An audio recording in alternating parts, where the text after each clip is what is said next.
가끔 무슨 일을 해도 다 해낼 것 같고 그렇게 컨디션이 좋고 인생이 술술 풀릴 때가 있습니다. 그런데 반대로 뭘 해도 안 되고 이대로 살면 진짜 인생 망하겠다 싶을 때도 있어요. 이게 한번 찾아오고 마는 게 아니라 사이클처럼 주기적으로 좋았다 안 좋았다 하는 것 같습니다. 저도 똑같습니다. 뭐 맨날 제가 컨텐츠로 여러분한테 열심히 살아라 성공하자 말하긴 하지만 저도 기복이 있고 뭘 해도 잘 안 될 때가 있어요. 최근에도 그런 시기가 있었습니다. 그런데 이번엔 좀 달랐던 게 한번 연구를 해봤어요. 내가 왜 힘들어지는 걸까? 왜 일이 안 풀리고 점점 인생이 망가지는 그런 느낌이 드는 것 같지? 분석을 해봤더니 진짜로 일이 안 풀리고 뭔가 잘 안 되기 전에 느껴지는 감정 혹은 상태들이 있더라고요. 그래서 오늘은 인생 망하기 전 느껴지는 결정적인 신호와 해결책까지 같이 이야기해 보겠습니다. 인생 망할 때 제가 느낀 첫 번째 신호는요. 욕입니다. 욕. 어떤 경우냐, 살다 보면 짜증날 때가 항상 있지 않습니까? 그런데 나도 모르게 뭔가 평소 같으면 그냥 넘길 수 있는 상황에 뭔가 남이 나에게 대해서 이야기했다고 하면은 왜 나 엿먹으라고 저러나? 뭔가 이런 식으로 하거나 뭐 지나가다 부딪히면 저 새끼가 뭔가 살짝 이런 식으로 그냥 나도 모르게 욕이 나와요. 그리고 자꾸 세상 사람들이 나를 억까하는 것 같고 모두가 나를 싫어하는 것 같고 작정하고 나를 공격하는 것 같은 그런 모든 게 다 삐딱하고 음모론적으로 보이는 그런 상태가 되더라고요. 그런데 왜 이런 반응이 나올까요? 바로 무의식이 망가졌기 때문입니다. 켈리 최 회장님이 쓰신 웰싱킹에 따르면은 인간은 하루에 2만 개의 생각을 한다고 해요. 근데 이건 뭐 켈리 최 회장님이 책은 쓰셨지만 이미 연구를 통해 검증이 된 겁니다. 인간이 하루에 약 2만 개의 생각을 한다고 해요. 나 언제 2만 개까지 안 해? 이거 대부분 무의식적에서 하기 때문에 우리가 생각을 못 하는 거예요. 그런데 이 중 한 90% 정도는 부정적인 생각이라고 합니다. 왜 그러는 걸까요? 여러분, 인간이 원래 부정편향적이에요. 왜요? 그게 생존에 유리했거든요. 여러분 생각해 보세요.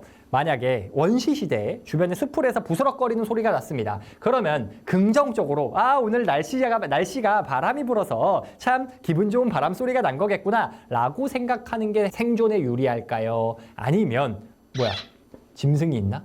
적대 부족이 쳐들어왔나? 이렇게 생각하는 게 생존에 유리할까요? 당연히 후자입니다. 그 외에도 어땠어요? 예를 들어 뭐 농사를 지어요. 농사를 지을 때도 비가 온대 뭐 이런다고 했을 때 긍정적으로 아니야 뭐 괜찮겠지 좋아 라고 생각하는 게 낫겠어요? 부정적으로 문제가 될 수 있겠는데 라고 호우에 대비해 놓는 게 낫겠어요? 당연히 부정적인 게 생존에 유리했다고요. 그러다 보니까 인간은 기본적으로 생각이 부정적입니다. 그렇다면 우리는 어떻게 해야 이 부정적인 생각과 무의식을 긍정적으로 바꿀 수 있느냐? 그걸 어떻게 바꿔야 될까요? 심플합니다.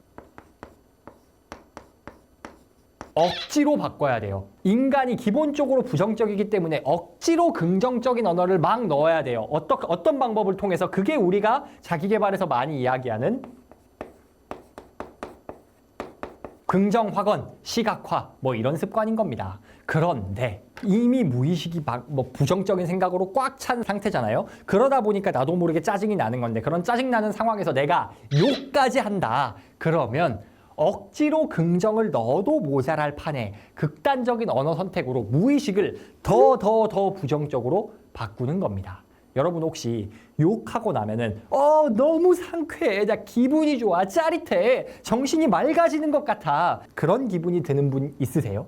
물론 가끔 그 사이다 먹일 때는 기분 좋을 수 있거든요. 근데 그것도 한두 번이죠. 어릴 때야 우리가 생각 없이 욕하고 막 그랬지만 요즘은 어떤가요? 뭔가 내가 욕을 하면 뭔가 기분이 나빠지고 독을 마시는 기분이고 여러분 그게 당연합니다. 왜 그럴까요? 어릴 때는요 친구들이 다 같이 다 욕을 하니까 그 욕이 부정적인 피드백이라는 느낌이 없어요. 그런데 성인이 돼서는 어때요? 성인이 돼서는 욕은 진짜 어지간히 부정적인 상황이 돼야 듣는 나쁜 피드백이에요. 그러다 보니까 이제 사용하는 언어가 달라지다 보니 듣기만 해도 이제 기분이 나빠지고 인상이 찌푸려지는 거죠. 그냥 욕을 들으면 우리 기분이 대놓고 달라지는 게 느껴질 정도인데 무의식에는 얼마나 큰 영향을 미치고 있겠냐는 거죠. 이렇게 계속 욕을 해가지고 내 무의식이 욕에 물들면 어떻게 될까요? 계속 부정적인 에너지가 쌓입니다. 그 부정적인 에너지가 어디로 갈까요? 첫째는 나한테 올 겁니다. 머릿속에 뭐 짜증, 욕이 한가득인 사람이 도대체 무슨 일을 재밌게 할 수 있을까요? 일도 재미없을 거고 생산성도 떨어지고 그러니 점점 인생이 나락으로 갈 수밖에 없는 겁니다. 두 번째는요. 다른 사람들한테 그 부정적 에너지가 갑니다. 최인철 교수님이 쓰신 프레임이란 책이 있습니다. 이 프레임에서 어떤 내용이 나오냐면요.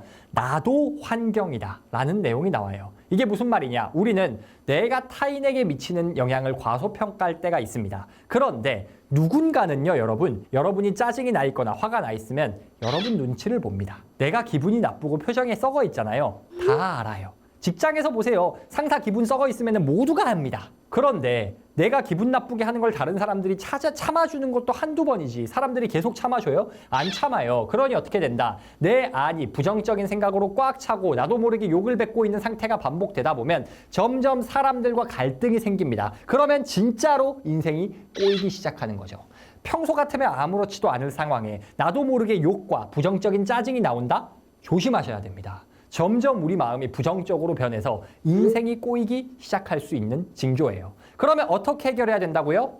억지로 긍정적인 생각을 집어 넣어줘야 됩니다. 뇌가 기본적으로 부정편향적이기 때문에 억지로 긍정적인 걸 찾아야 되는데 제가 추천드리는 방법은 여기 긍정학원 시각화 외에도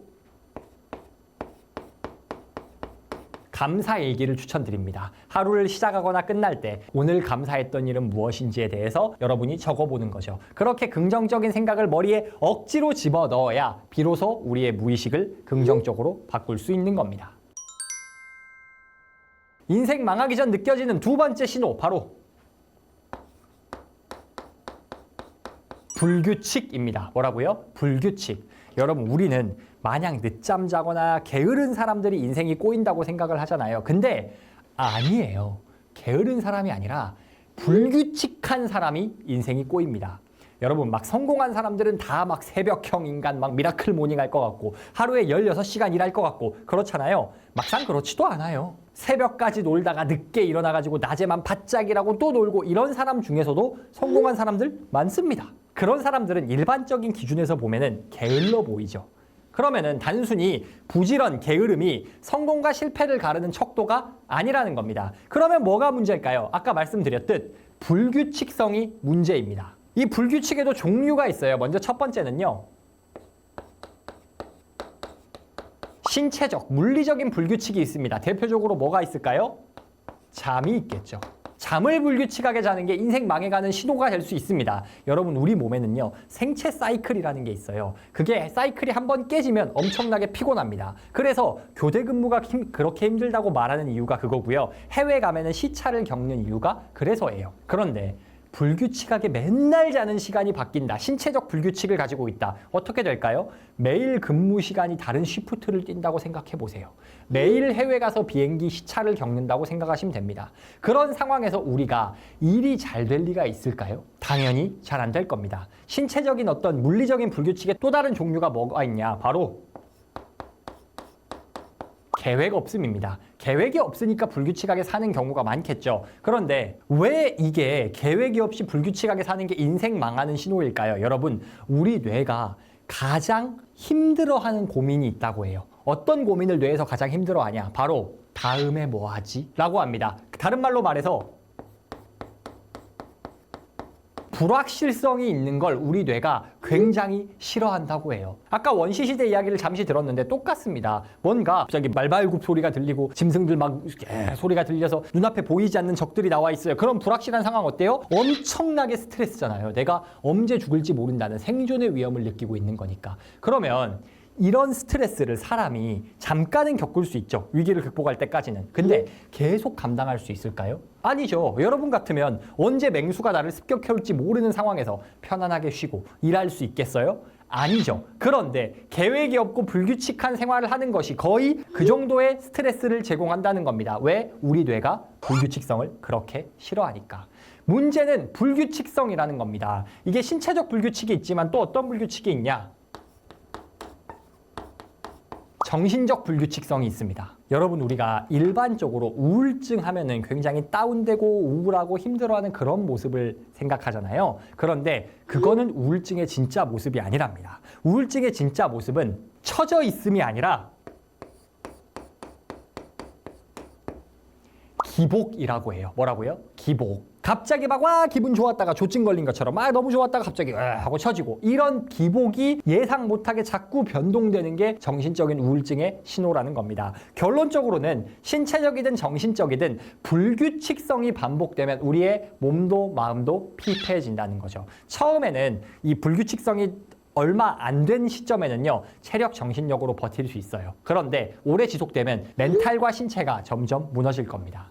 그러면 어떻게 해야 될까요? 첫 번째, 신체적 불규칙은 다른 건 모르겠고 일단 잠을 규칙적으로 자야 됩니다. 규칙적인 수면, 하루에 7시간, 8시간을 정해진 시간에 자는 습관만 해도요, 여러분, 뭔가 우울증, 인생 꼬여가는 이 문제의 절반은 해결됩니다. 그 다음 정신적 불규칙은 어떻게 해결해야 되냐? 사실은 상담받는 게 제일 좋거든요. 그런데 뭐 정신과 상담 가기가 힘들다, 상황이 쉽지 않다. 그렇다면 좋은 방법은 내 상태에 대해서 적어보는 겁니다. 내 기분이 어떻게 변하고 있고, 나는 왜 우울하고, 나는 왜 힘들고, 나는 뭐가 이렇게 신났다가 가라앉고 있는지 그 상황을 적어보는 거예요. 이게 왜 효과가 될까? 우리가 기분이 안 좋거나 문제가 있으면 원인이 뭘까라고 막 곰곰이 생각을 하거든요. 근데 이렇게 생각만 한다고 안 나와요. 왜 그러냐면 문제가 형체 없이 허공에 떠다니는 형국이거든요. 그런데 종이에 쓰면 어떻게 될까요? 종이 위에 걱정과 문제를 쓰는 순간 형체를 갖추기 시작합니다. 그러면 문제가 뭔지가 명확해져요. 그럼 우리가 할 일은 뭘까요? 해결책만 찾으면 되는 겁니다. 인생 망하기 전 나타나는 마지막 위기 신호, 바로 재미없음입니다. 여러분, 우리가 무슨 일을 하고 그 일에서 재미를 느끼려면요, 기본적으로 체력이 있어야 돼요. 축구 처음 하면 재밌잖아요. 근데 90분 경기 뛰면은 한 60분 넘어가면 좀 빨리 끝났으면 좋겠을 때가 많아요. 왜? 힘들거든요. 그러면은 우리가 무슨 일을 해도 재미가 없다. 그거는 왜 생기는 현상이냐? 체력이 떨어졌으니까. 좀 더 자세히 말해서 정신적인 체력이 떨어졌기 때문에 우리가 그 무슨 일을 해도 재미없어. 이런 상태가 되는 거고, 이런 상태가 인생이 망해가기 전에 느껴지는 아주 위험한 신호라는 거죠. 그런데 정신적인 체력이 떨어진 상태를 우리가 뭐라 그럴까요? 전문 용어로 번아웃이라고 말하죠. 그런데 이 번아웃이 언제 생기냐, 언제 우리의 정신적인 체력이 떨어지는지를 생각해 봐야 될 겁니다. 이토록 멋진 휴식이란 책에서는 이렇게 말합니다. 내면의 자원을 소진했으나 그럼에도 계속 가야 한다는 강박적 신경증에서 벗어나지 못할 때 번아웃을 느낀다. 여러분, 우리가 살다 보면 어쩔 수 없이 지치고 힘들 때가 많습니다. 그런데 지쳤다고 해서 돈을 안 벌 수가 있나요? 일을 안 할 수가 있나요? 내가 혼자 입이면 괜찮은데 가장이고 부모고, 그럼 어때요? 가족을 먹여 살려야 되잖아요. 그래서 사람들이 어때요? 지쳤어. 그러면 회복을 해야 되는데 그 생각을 안 하고, 야, 내가 그냥 열정이 부족한 거야, 더 열심히 해야지, 잘해야지 라고 하면서 스스로를 다독입니다. 그런데 내면의 자원이 소진된 상태에서 계속 더 열심히 달리기만 하니까 번아웃이 심해지는 거예요. 그러니까 재미가 없는 겁니다. 그럼 해결책은 뭘까요? 당연히 쉬어야 됩니다. 체력을 회복해야 돼요. 그런데 이 쉼이라는 게 우리가 생각하는 마냥 편하게 늘어져서 쉬고 잠 많이 자고 이런 쉼이 아닙니다. 어떤 쉼이 필요하냐? 우리에게는 활동적 쉼이 필요합니다. 활동적 쉼이 번아웃 극복의 열쇠예요. 이토록 멋진 휴식에서는 이렇게 말합니다. 진정한 쉼은 활동적이면서도 기량이 필요한 체험을 제공한다. 우리가 여유롭게 휴양지에서 보내는 게 진짜 과연 쉬는 걸까? 그렇지 않습니다. 왜 그럴까요? 우리가 여유가 있으면 계속 머릿속에 일 생각이 계속 나요. 여러분, 휴가 가서도 하던 프로젝트 잘 안 되는 거 고민 막 얼마나 하지 않습니까? 자영업자는 휴가가 하루가 없잖아요. 휴가를 가도 휴가가 아니잖아요. 왜? 내가 해결하지 못한 문제가 계속 생각이 나니까. 이거는 여러분 진짜 휴가가 아니에요. 번아웃을 극복하는 체력을 채워줄 수 있는 방법이 아니라는 겁니다. 그렇다면 진짜 쉼의 조건은 뭐냐? 나를 힘들게 만들었고 나를 지치게 만든 그 일들에 대해서 완전히 잊어버릴 수 있어야 됩니다. 그럼 완전히 잊으려면 어떻게 해야 될까요? 고민할 틈이 없어야 돼요. 고민할 틈을 없애는 최고의 방법이 바로 활동적인 쉼, 여가 활동입니다. 예를 들어 축구, 당장 내가 드리블하는데 달려와서 공을 뺏으려고 해. 고민할 생각이 어디 있습니까? 수영, 자유형하면서 고개 이렇게 들고 숨 안 쉬면 내가 죽게 생겼는데 고민할 시간이 어디 있어요?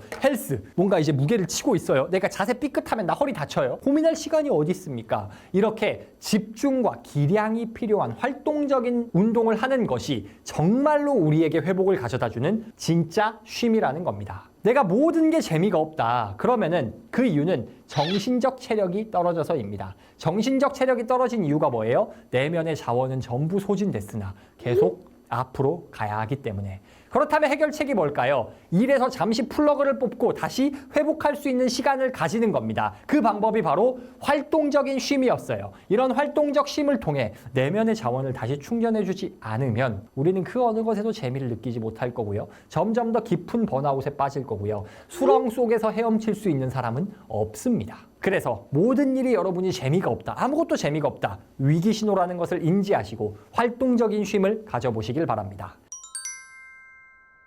오늘은 인생이 망가지기 전에 느껴지는 3가지 신호에 대해서 이야기해봤습니다. 첫 번째, 똑같은 상황에 욕이 나온다. 왜? 우리의 무의식이 이미 부정적으로 가득 찼으니까 욕이 나오는 건데, 욕을 함으로써 어떻게 된다? 억지로 긍정적으로 바꿔도 바꾸기 힘든 무의식이 더더욱 부정적이 돼버린다. 그러니 그 부정적인 에너지가 나를 망치고 관계를 망쳐서 일을 더 꼬이게 만들 것이다. 그래서 우리는 긍정 확언, 시각화, 감사일기 이런 습관으로 무의식을 긍정적으로 바꿔야 한다. 인생이 망가지는 2번째 신호, 불규칙이다. 신체적으로는 잠자는 시간이 자꾸 바뀌거나 계획이 없거나 이런 것들은 어떻다? 불확실성을 가져오기 때문에 우리 뇌가 굉장히 고통스러워하고 힘들어한다. 두드려 맞으면서 스트레스 받으면서 일을 잘할 수 있는 사람이 어디 있겠습니까? 그러니 인생이 점점 꼬이겠죠. 정신적으로도 기복이 심해지는 것이 위험하다. 그래서 우리가 이 문제는 어떻게 해결하자? 다른 건 모르겠고 일단 잠은 제 시간에 규칙적으로 자고, 정신적인 기복이 심해진다면 써보자. 내가 어떤 상태인지 어떻게 해결할 수 있는지를 써보면 문제가 실체를 갖추면서 해결책을 찾기가 용이해진다. 3번째, 재미없음. 모든 일이 재미가 없다라는 것은 내 정신적인 내면의 자원이 모두 고갈됐다는 뜻이다. 그런 한계 상황을 극복하기 위해선 활동적인 쉼을 가져야 한다라는 말씀을 드렸습니다. 오늘 영상을 통해서 여러분이 꼬여가고 있는 인생을 해결할 실마리를 찾았다면 구독과 좋아요 부탁드리겠습니다. 앞으로도 여러분의 고민에 맞는 적절한 콘텐츠를 쉽게 만나보실 수 있을 겁니다.